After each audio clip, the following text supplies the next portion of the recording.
Good morning and welcome to the Morning Breath live stream. This is, where are we? This is week 6, day 27 of our path to personal transformation. I am your host, Jeremy Tennell, coherence coach and systems designer. And today we are going to be discussing binary systems. I grew up in a conservative home. My grandfather was a Southern Baptist minister, and my parents were conservative and deeply involved in the evangelical Christian church. As I've grown up and grown older, one of the things that I've come to realize and come to notice is that it had a very particular way of seeing the world. That particular mindset looked at the world through a binary lens. It reduced the world into problems that it could solve. And in doing so, it limited my ability to see the world around me in reality. And I would see the world around me through my bias, through my opinion, through my little t truth, and through my limited perspective.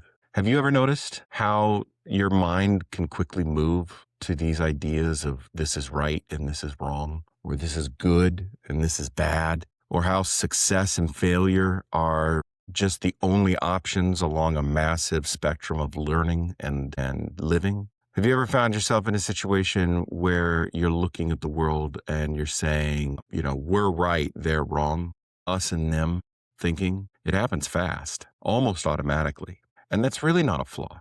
That's your brain actually doing its job. It solves problems. See, binary thinking is extraordinarily efficient. It helps us make quick decisions. It simplifies overwhelming information, and the world can be very overwhelming. It gives us clarity, but there's a problem with it.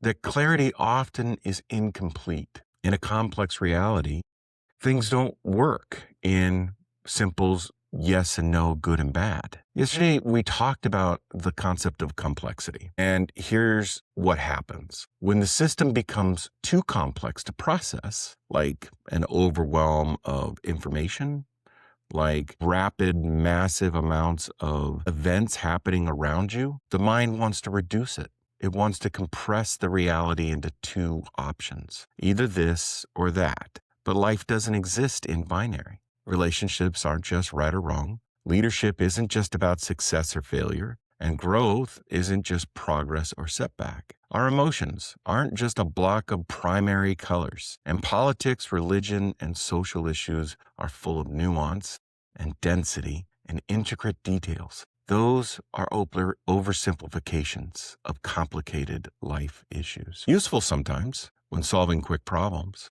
but dangerous if we mistake them for truth, and quite possibly catastrophic if we are all collectively pushing ourselves to think in the binary. Because when we collapse complexity into binaries, we lose nuance, we collapse the context, and we limit the possibility of what's available to us. Most importantly, we start to react to simplified versions of reality. Instead of engaging with what's happening around us in all of its complexity, we are engaging with a two-dimensional version of it. From a systems perspective, binary thinking is a compression mechanism. It reduces complex adaptive systems into simplified categories like input, evaluation, categorization, reaction, and reinforcement. This allows for speed and efficiency, but at the cost of accuracy and relationship. In complex systems, what is actually occurring is multiple variables all at the same time, interacting with each other, creating feedback loops that are feeding back into the system with new variables, and emergent patterns begin to take place. But when filtered through binary thinking, it becomes complex reality is pushed into simplification of an either or framing, and we react. When we rely on binary thinking, we create a false certainty. We leave behind inquiry, and we label situations way too quickly. We define people too narrowly. We lock ourselves into limited ability to respond. When awareness is reintroduced to that, the pattern shifts. We get stimulus, awareness, context recognition, because we've created space to do so, expanded possibility and choice. Binary thinking is not wrong, it's just incomplete. Without awareness, it narrows the system.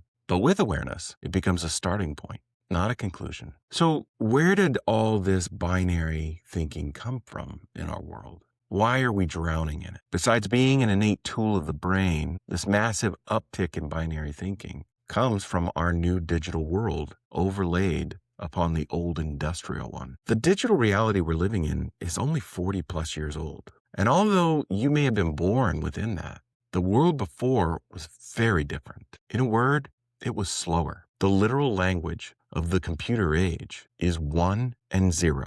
The binary language. All algorithms are built on it. This binary language can create extraordinarily complicated systems, not complex, limited in their ability to build more than just a two-dimensional reality. The algorithm is designed from binary computer language. They process and produce systemic functions, but they do so by collapsing all potential into 1 or 0. And once the writer of that code makes a distinction between 1 and 0, on and off, up and down, nothing in between, it collapses into a singularity of solution.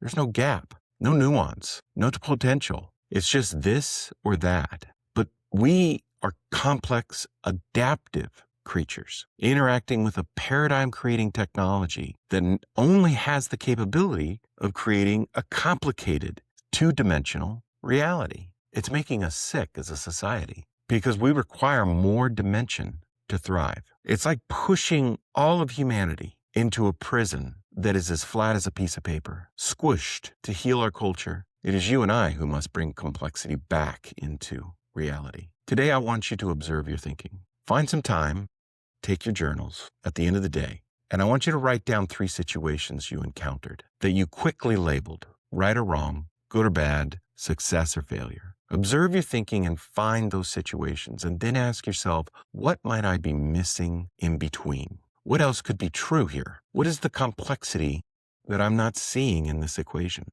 All right. In order to be able to do any of this, bring complexity back into the world, observe our mind, create space, we have to be able to practice that on a daily basis. And so we are here to practice breath. So we'll have about a 5-minute practice, which is what we do every day. And we're going to find a seat, sit up straight, our feet are on the ground, and shift your hips, roll your shoulders. And what we do is we just start with 2 big inhales and we exhale with a sigh. So let's inhale, exhale, exhale. And let's place our hand over our heart. What we're doing is we're targeting this area of our heart. Our heart has about 50,000 neurons in it sitting at the top of it, like a little brain. And that is part of your cognitive system. Cognition doesn't just reside in the brain.